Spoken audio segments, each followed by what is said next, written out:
हो गई होगी। अरे कैसे गंदी हो गई थी, उसे तो मैंने पहना भी नहीं। हे भगवान, इस लड़की के कपड़े धोने की आदत से परेशान हो गया हूँ मैं।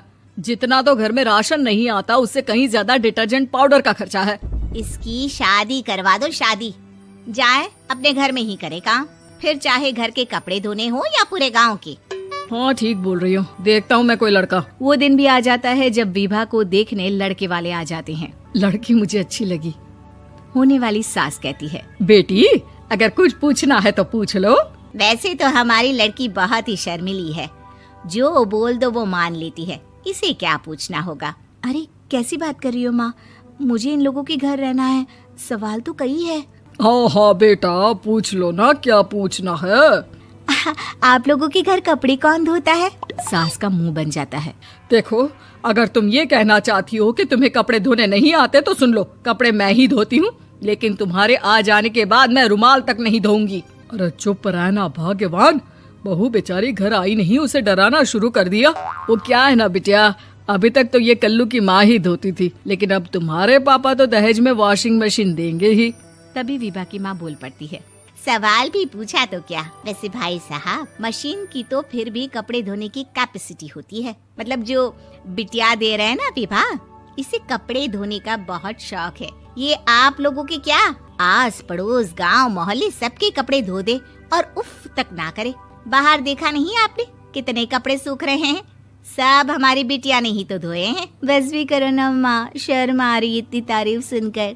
और तो और एक दाग निकाल कर दिखाओ तो मान जाऊं। हाँ अच्छा माफ करना बेटा, मैंने गलत समझा, हमें तो रिश्ता बहुत पसंद है। और ऐसे जुड़ जाता है रिश्ता कपड़े धोने का शौक रखने वाली विभा का। उसकी शादी हो जाती है कोयला फैक्ट्री में काम करने वाले कल्लू के साथ। शादी के बाद अचानक विभा चिल्लाती हुई सास के पास आती है। सासू माँ, अरे सासू माँ कहाँ है आप?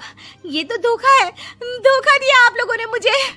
इसे ससुर के चक्कर के बारे में पता चल गया। अरे तो उसमें तुझे क्यों धोखा मिला है? अरे नल में पानी नहीं आता, कपड़े कैसे कब धुलेंगे? अच्छा तू पानी नहीं आ रहा उसकी बात कर रही है। तो आपने क्या सोचा? कुछ नहीं। अच्छा तेरी माँ ने कहा था कि कपड़े धोने का शौक है तुझे, याद आया मुझे। शौक बोलकर कपड़े धोने वाले मेरे जुनून को कम ना आके सासू माँ, कपड़ा धोना मेरा गुरूर है।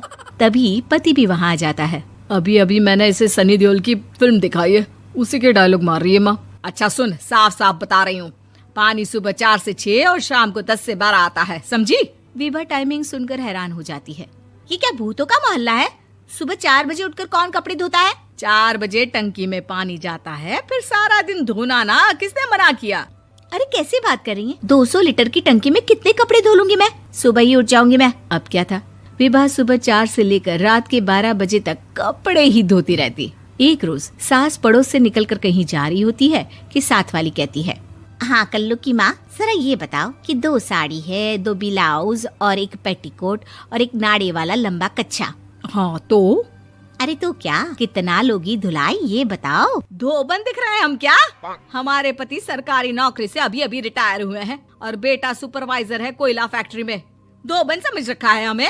हाय रे कल्लू की अम्मा, माफ कर दो, वो तो मोहल्ले में यही सब बता रहे थे कि तुमने बहू को कपड़ा धुलवाने के काम में लगा दिया है। सास को पड़ोसन की बात सुनकर गुस्सा आ जाता है। वो घर पहुंचती है जहां घर के बाहर ही इतने सारे कपड़े सूख रहे होते हैं जितने कि किसी धोबन के घर पर। अरे ओ कल्लू की दुल्हन, बाहर निकल। माँ जी यहीं आ जाओ, बाथरूम में चादर धो रहे हैं हम। अरे अभी हम धोते हैं, तुमको बाहर निकलो। ये आस पड़ोस वाले बोल रहे हैं कि हम बहू से कपड़े धुलवा कर उसे कपड़ा धोने वाली बना दिए हैं। अरे छोड़ो ना माँ जी, किन लोगों की बातों में आती हो? आस पास के लोगों का तो काम ही होता है कि वो किसी तरह सास बहू को लड़ा दे। बहू सारे घर के कपड़े धोती है, ये क्या कम है? बोलिए। सास को भी लग जाता है कि वो बहू का ये सनकीपन नहीं छुड़वा सकती, इससे अच्छा है कि खुद ही चुप हो जाए। एक रोज सास और बहू मंदिर जाते हैं, जहाँ सास की साड़ी वहाँ खड़ी भीख मांगने वाली से मिलती है। माँ जी क्या बात है, आपकी साड़ी उस भिखारन से कितनी मिल रही है ना? हाँ देखो तो दोनों की साड़ी मिल रही है। क्या बात है कल्लू की अम्मा, तुम खुद को तो अफसर की बीवी बताती हो और ऐसी सिंपल सी प्लेन साड़ी पहनकर घूमती हो।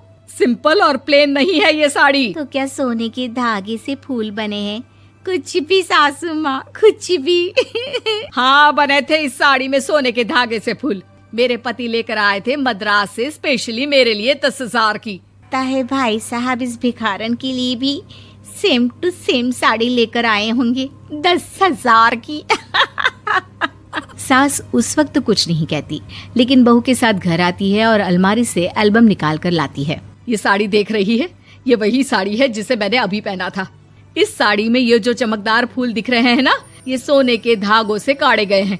लेकिन तू लोकल वॉशिंग मशीन ब्रश से घिस घिस कर सारे फूलों को निकाल कर साड़ी प्लेन कर दी।